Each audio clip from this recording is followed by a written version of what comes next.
खुली छतों के दिए कब के बुझ गए होते, कोई तो है जो इन हवाओं के बर्क उतर देता है। 94.3 माय एफएम से मैं हूं आरजे कार्तिक। एक बार की बात है, एक वैद्य जी का दवाखाना था और दवाखाने के लिए जब जब वो सुबह घर से निकलते थे, उनकी धर्मपत्नी उन्हें एक चिट्ठी दिया करती थी। उस चिट्ठी में घर के लिए सामान लिखा होता था। दवाखाने पहुंच करके उस चिट्ठी का हिसाब लगाते थे और जितना रुपया बनता था उतना ही रुपया जब तक ना हो तब तक वो पेशेंट से फीस लेते थे, उसके बाद में फीस नहीं लेते थे, चाहे जितना अमीर रोगी आ जाए।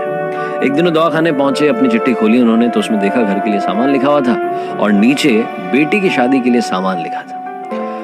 वैद्य जी को समझ नहीं आया कि इतना रुपया आएगा तो आएगा कहां से। वे सब सोच रहे थे, सबके बीच में उनके दवाखाने के सामने आकर के कार रुकी। कार में से एक सज्जन बाहर निकले, दवाखाने में आकर के बैठे। वैद्य जी ने कहा, बताओ भैया क्या बीमारी है? तो उन्होंने कहा, शायद आपने पहचाना नहीं, बरसों पहले मैं आपके यहाँ आया था, मेरा नाम कृष्णलाल है और मेरी कार आपके दवाखाने के आगे रुक गई थी आगे आकर के, क्योंकि पंक्चर हो गई थी। मेरा ड्राइवर पंक्चर बना रहा था। इस सब के बीच में मुझे छाया चाहिए थी, मैं आपके दवाखाने में आकर के बैठ गया था। बैठा हुआ था तो आपके यहाँ पर एक छोटी बच्ची, छोटी सी गुड़िया जो है आपको बार बार खींच रही थी, कह रही थी बाबूजी चलो घर पर, भूख लगी है, खाना खाना है। लेकिन आप जा नहीं रहे थे क्योंकि आपको लग रहा था कि शायद मैं बीमार हूँ या मुझे कुछ चाहिए। तो मुझे लगा कि अब इनसे कुछ ले ही लेते हैं, तो मैंने आकर के आपको अपनी बीमारी बताई। हमारे बच्चे नहीं हो रहे थे। आपने बातचीत के बीच में ही एक पुड़िया बनाई और मुझे दवाई दी थी। मैं आपको पैसे देने लगा तो आपने मना कर दिया। मैं आपसे जिद करने लगा कि जो फीस बनती है वो लीजिए।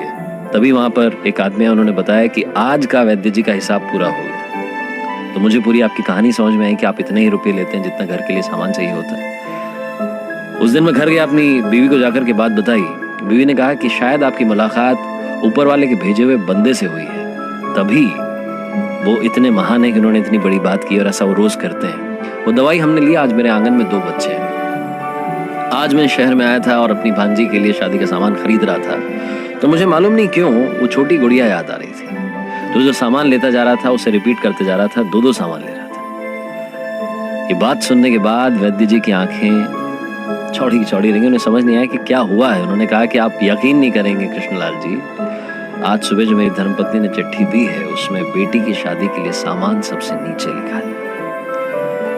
ऊपर वाला हर वक्त हमारे साथ होता है, बस थोड़ा सा इंतजार करना होता है। अगर आपने अच्छा किया है तो अच्छा मिलेगा, अगर आपने बुरा किया है तो रिजल्ट आप सब जानते हैं। इसीलिए कार्तिक आपसे कहता है कि मेहनत करते रहिए, हिम्मत मत हारिए। आप कर दिखाएंगे कुछ ऐसा कि दुनिया करना चाहेगी आपके जैसा।